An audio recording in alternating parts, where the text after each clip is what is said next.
पंचनामा न्यूज, सर्वसामान्य जनतेचा बुलंद आवाज। समझ आने को तकलीफ होती है हमको, तो थोड़ा रास्ता दीजिए, इधर से ऐसा फिर जाना पड़ता हमको। इस्लामपुरा रहिवाशांचे पुन्हा आंदोलन, महिला झाल्या आक्रमक, 3 तास काम बंद आंदोलन।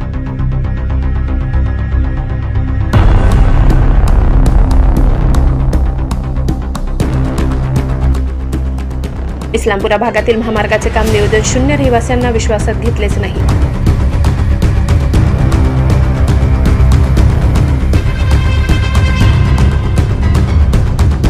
नवापूर शहरातून महामार्ग क्रमांक 6 चे काम करत असताना महामार्ग विभागाने शहरात नियोजन शून्य असे काम केले आहे।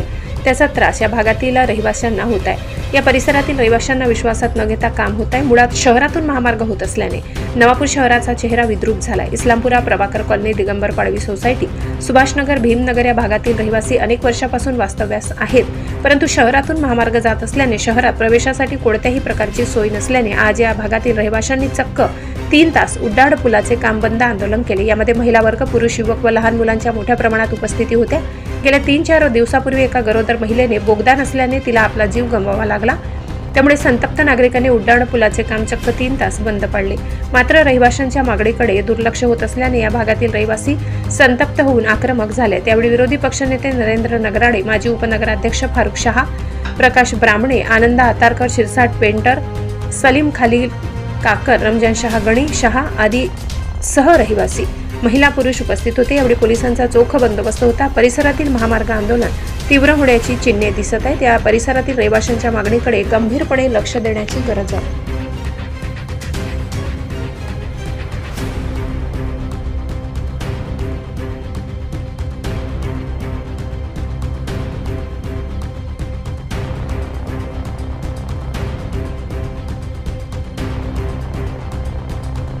गरज आहे, कारण की आमचे मुलं शाळेत जातात आणि खूप मोठा परिसर आहे। भीमनगर आहे, देवळफळी आहे, इस्लामपुरा आहे, सुभाषचंद्र नगर आहे, प्रभाकर कॉलनी आहे। सगळे लोक इकडनं रस्त्याने जातात आणि सकाळी मेन तर सकाळी मुलं शाळेत जातात, तर एवढं 4 किलोमीटर फिरून आम्हाला शाळेत मुलांना सोडायला जावं लागतं।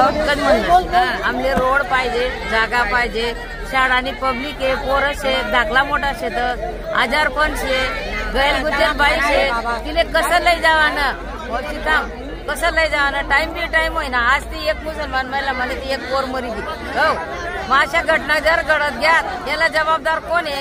हुए कि जो रास्ते की समस्या है, इसकी मुसीबत की वजह से हम सब यहाँ इकट्ठा हुए। छोटे छोटे बच्चे, स्कूल है, मदरसा। अभी हमारी गली में जो मैयत हुई है वो रोड की समस्या की वजह से हुई है कि आज रास्ता हमारे लिए रहता तो आज वो बच्चा पेट में लेके इसकी मुट्ठी में होती। ये तकलीफ है, इसलिए हम आज यहाँ जमा हुए। हमको शौक नहीं है कि हम धूप में आग में बच्चों को लेके यहाँ बैठे। ये मुसीबत की वजह से हम यहाँ रुके हुए। पोलीस प्रशासनाला पोलीस बळ वापरून इथं दबाव आणण्याचा प्रयत्न केलेला आहे, परंतु हे चुकीचं आहे। आम्ही पोलीस प्रशासनाची आमचा काही घेणं देणं नाहीये, कारण ते काही आमचे दुश्मन नाही आणि आम्ही काही त्याचे दुश्मन नाही।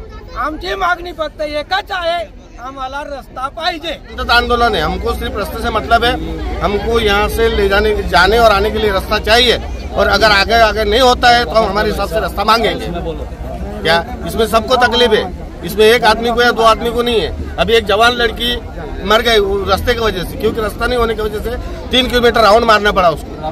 ट्रैफिक जाम थी, उसके रास्ते सावरट जाते जाते लड़की का इंतकाल हो गया। तो इसी तरह से मौत मैयत होती है। निकालने के लिए 4 किलोमीटर से रिटर्न घूमना पड़ेगा।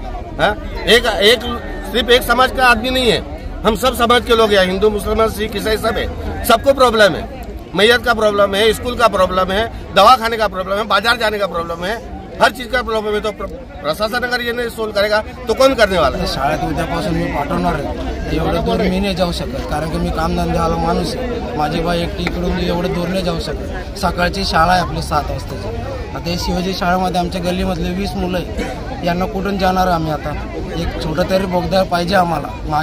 मागे बी आम्ही मीटिंग घेतलं, तेव्हा बी त्याने ऐकलं नाही। पोलीस निरीक्षकने आम्हाला पण थोडं दमदाट दिलं, आम्ही ते सहन नाही करणार। आता आम्हाला जे पाहिजे ते आम्ही करून घेऊ, आम्हाला हे पाहिजेच बोगदा इथं।